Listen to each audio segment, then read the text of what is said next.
Je suis partie quelques heures plus tard, après avoir bien réfléchi sur ce que j'avais prévu de faire. Trouver Perla, prendre le vœu et changer mon monde. J'ai embrassé mon père et ma mère avec pour excuse que je voulais me coucher plus tôt. Mais la vérité, c'est que je ne vais pas les voir pendant plusieurs semaines, même plus.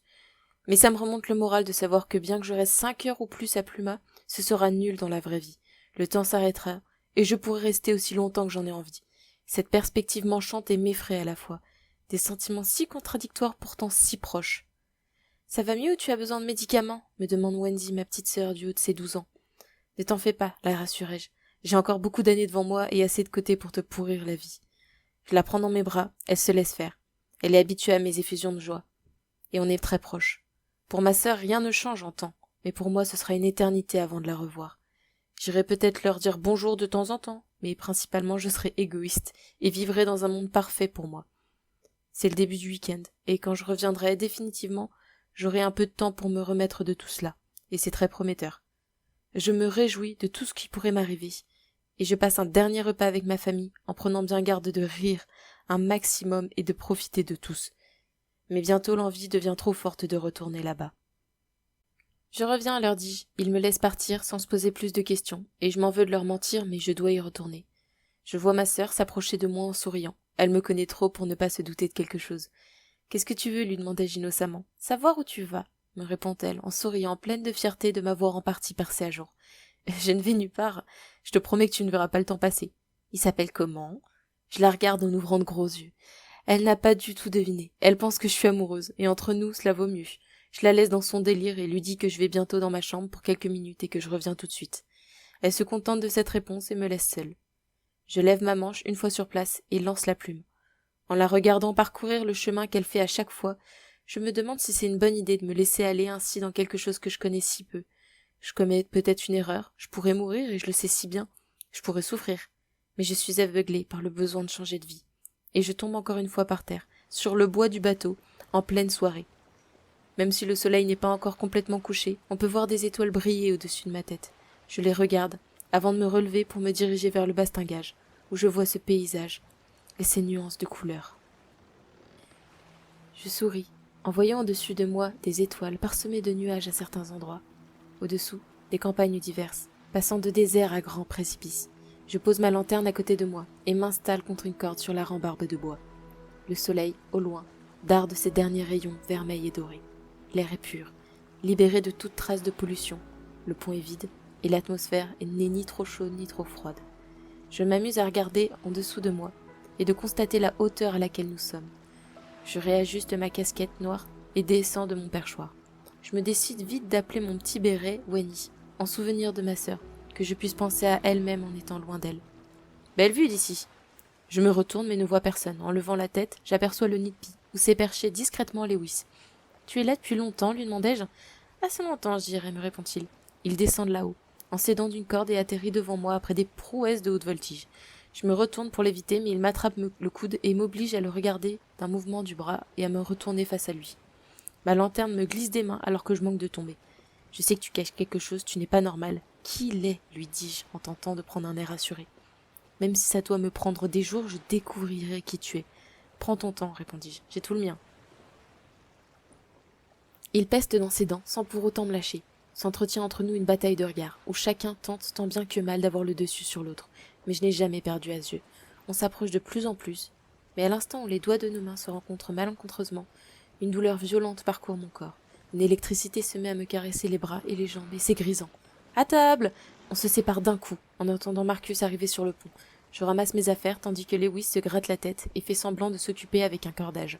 « J'ai gagné, se vante-t-il à moi doucement. La deuxième position, rétorquai-je, sous le même ton pour que Marcus n'entende pas. Je n'en ai pas fini avec toi, répond-il. J'ai hâte de me battre de nouveau contre toi. Cela remonte mon ego. Il fait suivre plusieurs insultes non flatteuses à mon égard. Ça ne m'arrange pas du tout si quelqu'un se doute de quelque chose. Ma couverture serait foutue, et cela mettrait en péril ma sorte de double vie dans ce monde merveilleux. Je devrais retourner chez moi, et ne plus jamais toucher à ma plume, de quelconque manière que ce soit. Je regarde Lewis partir discrètement, sans qu'il ne m'accorde un regard. Un regard, non, mais un doigt d'honneur, oui. Je rigole, et rentre à mon tour. Le fond de la cale est chaleureux, et est vraiment très bien équipé. Jeux de fléchettes, bars, jeux vidéo, billard, musique et autres. Je commence à vraiment l'aimer ce bateau. Je m'approche du bar pour aller parler à Warner, le garçon qui m'a aidé après la guerre de ma première rencontre avec Lewis et qui a l'air plus âgé que les autres. Je m'installe après avoir posé mes affaires au pied de la chaise.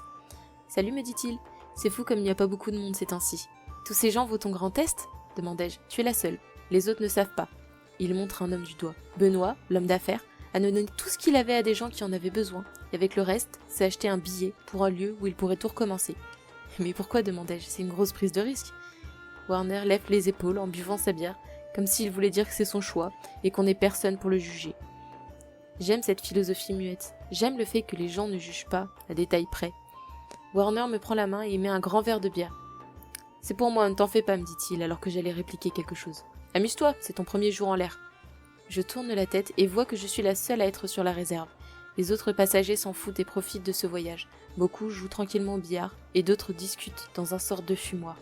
Une musique d'ambiance envahit l'atmosphère sans l'alourdir.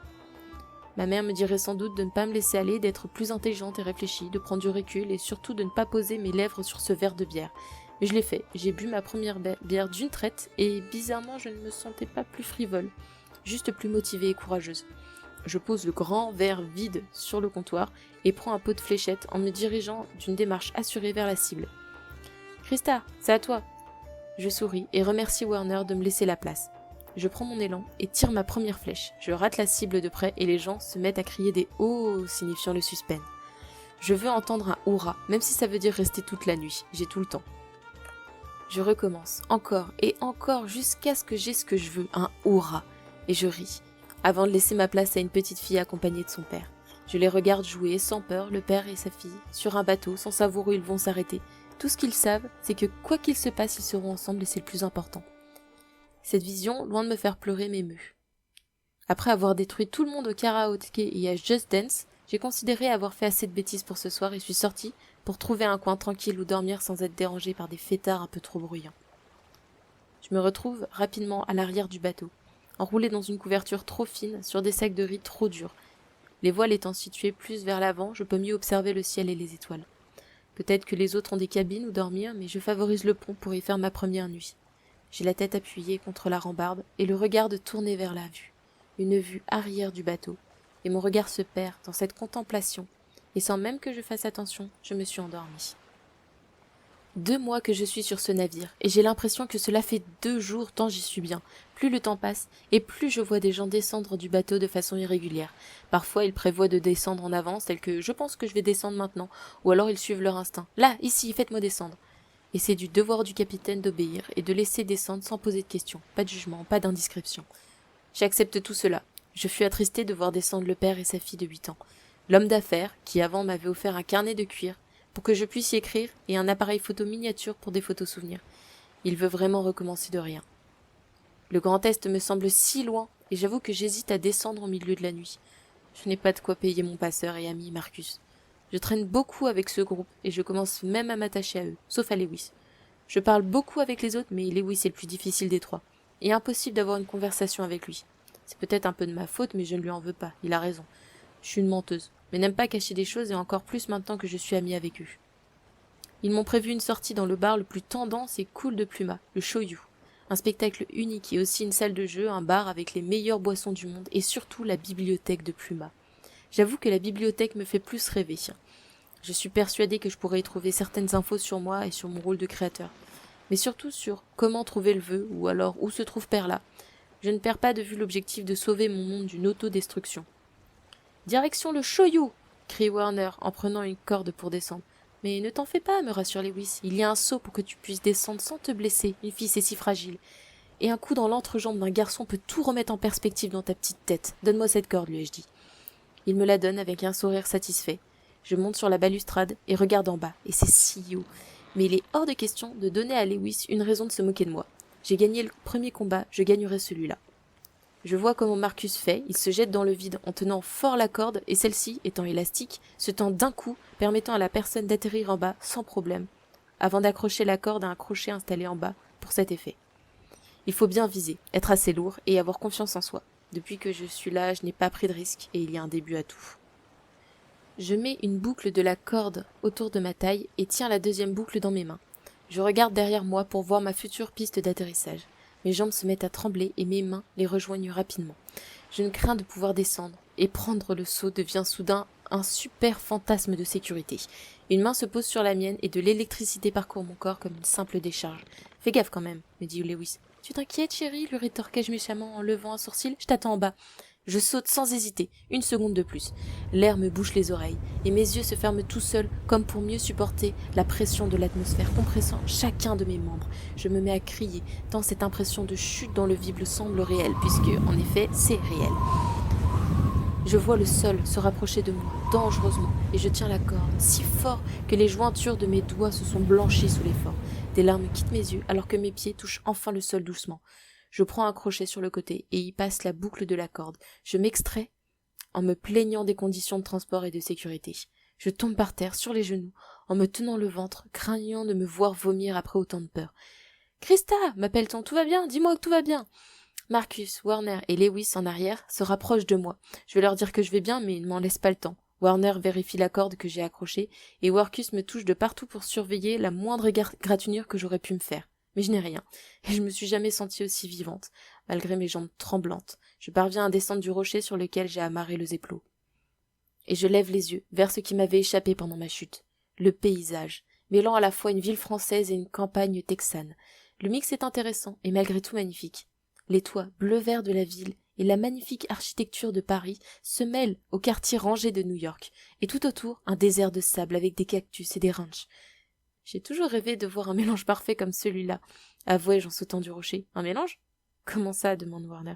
C'est un vrai mélange entre New York et Paris, la campagne du sud de la France et le Texas, répondis-je. De quoi tu parles ? Réagit Lewis, soudain intéressé par la conversation. Rien, dis-je, oubliez. Il ne voit rien de merveilleux dans ce que je trouve formidable, et je veux me frapper le visage d'avoir été si ridicule, car si ce connard de Lewis se méfie déjà de moi, ce genre d'émerveillement sur ce qu'ils considèrent tous comme banal me rend encore plus suspecte. Bienvenue à Implores, m'accueille Warner en me présentant la grande ville. On l'appelle Lumière du Soir. C'est l'une des villes les plus animées de Pluma. Tout le centre culturel s'y trouve, me renseigne Marcus. Sans compter qu'elle est issue de plusieurs quartiers temporels mélangés par une violente attaque de clones à cause de la créatrice, continue Lewis. Attendez, les coupai-je. C'est quoi un quartier temporel, des clones, et c'est qui la créatrice ? Le silence accueille mes questions. Mes 3 compagnons de route semblent comme bouche bée, mais le seul qui m'inquiète vraiment, c'est Warner. Il aborde un sorte d'étrange sourire qui semble dire « Toi, t'es pas comme les autres, on a tout à t'apprendre ». Je me suis sentie ridicule sur le coup, mais je n'ai pas cédé, et mon cerveau a commencé à marcher à fond dans le but de me trouver une excuse recevable devant le tribunal qui commence à se former devant moi. « Bon sang, commence Lewis, je pensais juste que tu nous cachais des choses, pas que t'étais complètement idiote. Tu viens d'où ?» demande Marcus. « Même dans les campagnes perdues du Pérou, les gens savent tout ce que toi tu ignores. » Mes tuteurs sont super protecteurs, dis-je en prenant une voix susceptible de les attendrir. Ils ont passé tout leur temps à me garder enfermé dans une sorte de bulle d'ignorance. Je ne savais rien du monde, et le jour où ils m'ont lâché dans la nature sans expérience, j'avais tellement peur. J'ai voulu aller dans un lieu tranquille et j'ai choisi le Grand Est. Mais il me fallait des passeurs, parce que je craignais qu'ils essaient de me trouver par les postes de douane surprotégés. Et je ne voulais pas en parler, pour ne pas avoir l'air d'avoir vécu dans une grotte. J'ai lâché tout cela d'une traite, sans prendre ma respiration, telle une histoire pas au point. Je crains que cela ne marche pas. J'ai au moins la chance d'avoir de l'imagination et d'être fan de scénarios à la Disney. Les garçons ne parlent pas. Marcus, en premier, brise le silence. Un quartier temporel est un lieu sécurisé contenant une époque qui ne progressera jamais et une situation. Notre monde est constitué de milliers de quartiers temporels et aussi de lieux que l'on dit neutres. Ce sont des quartiers temporels abandonnés par la police de préservation. Cette fameuse police sert à garder intacts les caractères uniques du quartier, me dit-il très simplement.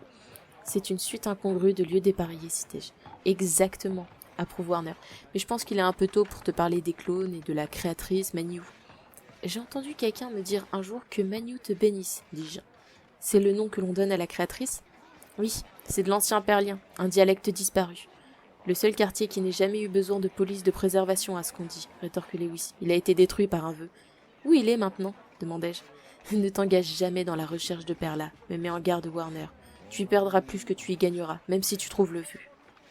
Je serre les dents, cela ne va pas aider mes affaires. Pas plus de questions qui se mettent à tourner dans ma tête. Comment Perla a-t-elle pu être détruite ? Je la pensais toujours debout. Qui est cette créatrice dont il parle ? Je pensais être responsable de l'existence de ce lieu. Tout me semble tellement plus compliqué maintenant. Warner pose une main sur mon épaule et on s'est remis en route. Au début, dans un sorte de silence respectueux, des marins perdus en mer pour trouver un trésor maudit. Puis les conversations sont soudain reparties. Mon groupe a ressassé des souvenirs de leur voyage dans les cieux. Les faits semblent se mélanger dans leur esprit. Je pense que c'est dû au fait qu'il est plus dur d'avoir du recul sur quelque chose d'à la fois bref et intense. Tout le monde a vécu chaque expérience différemment, et même les souvenirs sont uniques. On pourrait me raconter la même histoire 1000 fois de suite que je n'en serais pas lassée. On rentre dans la ville après avoir passé un arc-boutant, semblable à l'arc de triomphe. Je porte mon sac sur mes épaules, sors mon appareil photo et prends le paysage avec les 3 garçons devant de dos. Et je souris, de manière mélancolique, en entendant encore une musique plus douce et à la fois entraînante. Je range l'appareil dans la poche de ma veste noire. Je remercie encore une fois Katia de tout ce que son mari et elle ont fait pour moi. Le sac peut contenir des dizaines d'objets, il n'y aura jamais de problème de place. Et en plus il ne pèse rien, il est tout petit, ce qui me permet de me balader avec toutes mes affaires sans problème. Ce sac doit être le produit d'une technologie très avancée, sûrement celle de 2258 en Norvège. Traîner avec Warner m'est très utile pour apprendre à connaître ce monde, mon monde. J'ai appris qu'il y avait un quartier temporel qui, en 2258, a été gravement détruit. Certains savoirs technologiques ont donc été conservés à Hong Kong, dans certains cercles proscrits par le Parlement. Warner, qui a grandi dans cet ancien quartier temporel avec son cousin Marcus, qui est le plus jeune des deux, a appris à se servir de la technologie pour des usages plus sages que d'origine, mais pas moins malhonnêtes. C'est le cas de la carte du temps. Une carte qui retrace en temps réel les quartiers temporels. Il n'y a que 3 cartes comme celle-là. L'une est basée sur le satellite d'Ilogis, une autre ville tout aussi étrange, et l'autre sur le satellite de l'étoile du Nord. C'est le nom que l'on donne à un événement catastrophique qui s'est passé dans le quartier de Norvège de 2258, aussi sanglant voire plus que le Titanic ou le bazar de la Charité. Mais mes amis ne veulent pas et n'aiment pas en parler. Quant à l'histoire de Lewis, il ne veut même pas la mentionner. Je pense qu'elle a un tournant tragique, un peu comme l'histoire de tous mes compagnons. Un monde avec tant de possibilités de se briser, quelle horreur. Toutes les horreurs peuvent exister en même temps, comme toutes les merveilles. J'avance au-devant de mes amis en levant la tête. Mes yeux observent des choses que je ne pourrai jamais retranscrire ou décrire de quelque façon que ce soit. Je me retourne et prends Warner en photo à son insu. Il déteste les photos, même s'il est toujours super sexy dessus. Je fais un selfie avec Marcus, mais frappe Lewis dans les côtes, pour seule cause qu'il se moque de mes tendances paparazzi. Faites-moi penser à l'enfermer dans la cale la prochaine fois qu'on sort, demande-t-il à Warner. Je t'emmerde, Lewis, dis-je en me tournant vers lui avec colère. Il me regarde en mimant un geste d'appareil photo. Je suis là pour ça, jeune fille, me dit-il en riant. Je soupire et décide de ne plus lui parler. Ça ne sert à rien d'entretenir un dialogue avec quelqu'un comme lui. On traverse la ville en discutant et en riant. Ils ont allumé de la musique et on a dansé sur la place publique, sans craindre les regards des gens. J'ai dû prendre des millions de photos tant je craignais que les souvenirs de cette matinée ne se disparaissent. Marcus a sauté sur le dos de Warner qui se sont lancés comme défi de retourner les numéros des maisons pour que tout le monde s'y perde. On m'a proposé de le faire, mais j'ai dit que je n'aurais jamais Lewis comme partenaire. Du coup, après, on s'arrête au shoyu. Du coup, n'est pas français, Warner. Tu n'as frappé personne, donc tu dois dire de ce fait, le couple Lewis. De ce fait, reprend Warner en serrant les dents, on paiera ta place, Christa. Ah, merci, vous êtes chaud, dis-je. Enfin, presque tous. Lewis se tourne vers moi, en secouant la tête, comme si je lui faisais pitié. Je ne réagis pas, pour ne pas mettre de l'importance sur ses taquineries. Mais en réalité, il m'insupporte. Et c'est là depuis les 2 derniers mois où j'ai été avec lui. C'est le pire. On arrive face à un bâtiment grand, bleu et animé. Une grande enseigne colorée annonce le nom de ce bar, le Shoyu. Depuis le temps que tout le monde m'en parle, je me sens un peu stressée de m'y rendre, incapable d'empêcher cette musique de résonner dans ma tête. Je n'ai jamais osé demander d'où vient cette mélodie, différente à chaque fois mais toujours plus belle et unique. Une sorte de pudeur survient à chaque fois que j'entends ces quelques notes. J'ai peur d'en parler, d'être pris pour une idiote ou un enfant qui découvre tout. On m'appelle Bambino sur le bateau, de la part des passagers qui ne sont pas encore descendus. Mais Lewis favorise de m'appeler sans arrêt jeune fille, ce que je trouve dégradant, exécrable. Il semble trouver cela amusant. On rentre ainsi dans le bar à l'aspect anodin, en tout cas pour un monde comme Pluma, où se trouve un piano de bois non verni, abîmé, des chaises et des tables au centre, juste devant une scène faite de planches de bois à moitié démantelées. Mais au-dessus de tout cela trône un drôle de lustre de cristal, ce qui, dans un premier lieu, étonne un peu. Dans la grande pièce, une atmosphère semble accrochée au mur. Cela sent une odeur me rappelant des souvenirs de mon monde. Même si les détails m'échappent, je sais de quoi ces souvenirs parlent en général. Ça me rappelle la première fois où je suis allée dans un planétarium avec un groupe d'amis. J'ai beaucoup aimé, et tellement que ce fut le début de ma passion croissante pour la mythologie et les étoiles. Un sentiment particulier m'étreint quand j'en parle, mais c'est souvent quelque chose de fugace et qui reste en surface, même si le sujet me parle à ce point. Et là, ce n'est pas la même chose. Ce sentiment me prend tout entière et ne part pas comme il le fait d'habitude. « Comment tu vas ?» me demande Marcus en mettant ses mains sur mes épaules. « Il y a cette odeur, tentai-je d'expliquer. » Ah, ça c'est rien, c'est Lewis qui s'est un peu trop détendu, s'amuse Warner en le frappant sur l'épaule. Vous savez quoi aujourd'hui, se plaint l'intéressé. Qu'est-ce qu'il a lui, rétorque Marcus un peu trop méchamment à mon goût, surtout pour ce qui semblait être une simple plaisanterie. Il lève les épaules et part s'installer au bar. Je vois que Lewis se met dans un coin et commande un verre avec un air renfrogné. Je pense que je ne suis pas la seule à cacher les choses aux autres. Tu veux quoi me demande Warner en m'incitant à m'installer près de lui. Un coca, demandai-je en espérant qu'ils ne réagiront pas comme d'habitude. Bambino, prends plutôt une bonne vieille bière. Elle prendra une bière, dit Warner au barman. Non, Warner, je ne sais pas si je... Chut, me coûte-t-il. Ça commence. Je vois que les lumières se baissent et que les gens se taisent. En balayant mes yeux dans la pièce, je me rends compte que des parents ont amené leur enfant, leur fils et leur fille. Il me semble que ce bar est un sorte de rite de passage pour les jeunes, et les autres pour atteindre un statut, comme le début du chemin dans la vie d'adulte. Je relis encore une fois la brochure qui traînait sur le comptoir. Une femme arrive sur la scène et le piano résonne dans la salle. Un jeune garçon s'y est installé rapidement. Cheveux noirs, mais de dos je ne peux rien dire de plus à ce sujet. La femme est tout de suite applaudie par toute l'assemblée. Une grande femme, les cheveux d'un blond platine, c'est une perruque selon moi, une robe rouge moulante, un fichur sur la tête et un regard intense et magnifique. Elle passe un regard sur chacune des personnes dans l'assemblée, en s'attardant une seconde sur Lewis. « Bonjour à tous, annonce-t-elle. Vous êtes là en suivant une route unique, la vôtre. Des amis vous ont amené ici, peut-être avez-vous trouvé dans l'atmosphère les réponses à vos questions, mais peut-être que ma présentation pourrait vous aider. » La femme disparaît d'un coup dans un nuage de poussière dorée, sans doute des paillettes, mais j'en doute. Quoi que ce soit, cette poudre se répand partout autour de nous. Certains tentent de l'éviter, et d'autres, au contraire, l'acceptent sans peur. Je tourne la tête vers mes amis, qui d'un mouvement de tête affirment que tout va bien. Cette poussière ne se respire pas. Elle tourne autour de chaque personne pour leur montrer une image que seuls eux peuvent voir. Une image unique, qui change quand la personne a elle-même évolué. Parfois il y a des rires, et d'autres fois des pleurs, de l'excitation et même de la peur. C'est ce que j'ai entendu quand je me suis tournée vers Lewis. Il était sur sa chaise et a commencé à crier, puis est tombé violemment, le regard perdu, et son attitude montrait qu'il était complètement déboussolé. Il m'a regardé, a baissé la tête et est sorti de la pièce en ignorant mon regard. Personne ne l'a remarqué, à part la femme étrange réapparue à l'instant au milieu de la salle, voyageant parmi les clients, les yeux levés, les mains, l'air de partager des présents invisibles. Je me concentre de nouveau sur cette poussière, mais à l'instant où cette idée m'a traversé l'esprit, un livre de cuir relié, fermé, a foncé tête baissée sur moi. Je me baisse, dans un réflexe purement humain. Je suis bien consciente que tout ceci n'est pas réel. Le livre tourne ainsi autour de moi et semble vouloir que quelqu'un l'ouvre. Non, pour le lire, mais pour le remplir d'une écriture menue, pressée, pleine de fautes d'orthographe. Il s'ouvre pour donner suite à un contact de ma main dans le vide. Les pages se mettent à tourner de plus en plus vite. De celles-ci semblent s'échapper des mystères, des histoires dépareillées, des chansons inachevées, des personnages tous plus attachants les uns que les autres. Le livre se referme entièrement et une nuée de poussière en sort, sous forme d'un nuage d'étoiles tournant autour de moi. Sans que je me rende compte, des centaines d'histoires que j'ai écrites, que je n'ai pas encore écrites, tournent autour de moi. Mes meilleurs dialogues, mes plus belles actions, et les merveilles de mes univers m'arrachant tour à tour. De plus en plus de larmes descendent de mes yeux avec force, mais pas avec violence, comme si toutes mes barrières psychologiques s'étaient brisées sous l'effet de ces images. Mais ce qui me fit le plus mal, ce fut de voir ma plume, la plume avec laquelle j'ai créé cet univers. Elle se tourne vers moi et semble presque heureuse de me voir. Elle s'approche de mon bras recouvert du tissu couleur peau et disparaît dans ma main gauche, comme si elle voulait faire partie de moi. Je me réveille subitement en lâchant un cri de surprise face à la violence de la disparition de la poussière. En levant les yeux, je m'aperçois que tout le monde est tourné vers moi. Pensant que je suis en train de monopoliser l'attention involontairement, je veux me lever pour échapper à leur regard un peu trop insistant.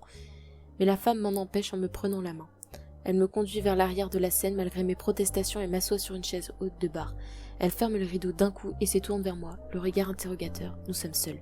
« Qu'est-ce que tu fais là ?» me dit-elle. « Tu n'as rien à faire dans ce monde ?» Pourquoi ? Qu'est-ce que j'ai fait ?» demandai-je légèrement inquiète. « T'as-tu vu ce que j'ai vu ?»« Comment tu t'appelles ?» demande-t-elle. « Cristal, répondis-je sûre de moi. « Sérieusement ?» rétorque-t-elle en levant un sourcil presque méprisant. « T'as rien trouvé de mieux ?»« Pardon ?» lui demandai-je. « Je plaisante, ton nom n'a vraiment aucune importance, même s'il a pas vraiment l'air fou. Mais malgré tout, je suis ravie de faire enfin ta connaissance, » me dit-elle, une pointe d'émotion dans la voix tirant vers les larmes. « Qu'est-ce que vous voulez dire, on se connaît pas ?» Elle sourit et me touche l'avant-bras avec un air mi-compatissant, mi-l'air de dire « Tu te fous pas un peu de ma gueule ?» Je ne dis rien, ne baisse pas la tête, mais je sens presque la présence de mon tatouage à travers ma manche. Je relève la tête vers elle, avec un regard presque suppliant. « Je vous en prie, lui demandai-je tout bas. Je ne veux pas qu'ils sachent. Vous êtes un modèle pour eux. Montrez que vous êtes digne de la légende dont parlent les livres, dit-elle. De quelle légende lui demandai-je tout bas. Je viens à peine d'arriver. Vous voulez comprendre demande-t-elle. Elle me tend la main et me tire vers elle, dans un vieux couloir de pierre. La possibilité d'avoir enfin des réponses à mes questions m'oblige à accélérer le pas. Et bientôt, nous arrivons devant une porte, sculptée à même le bois, grande et splendide comme celle d'un château. Le mot bibliothèque est gravé en grandes majuscules au linteau et invite quiconque à entrer et à s'emplir de savoir et de vérité. Je pose ma main sur le bois et pousse d'un coup sec pour rentrer dans la pièce.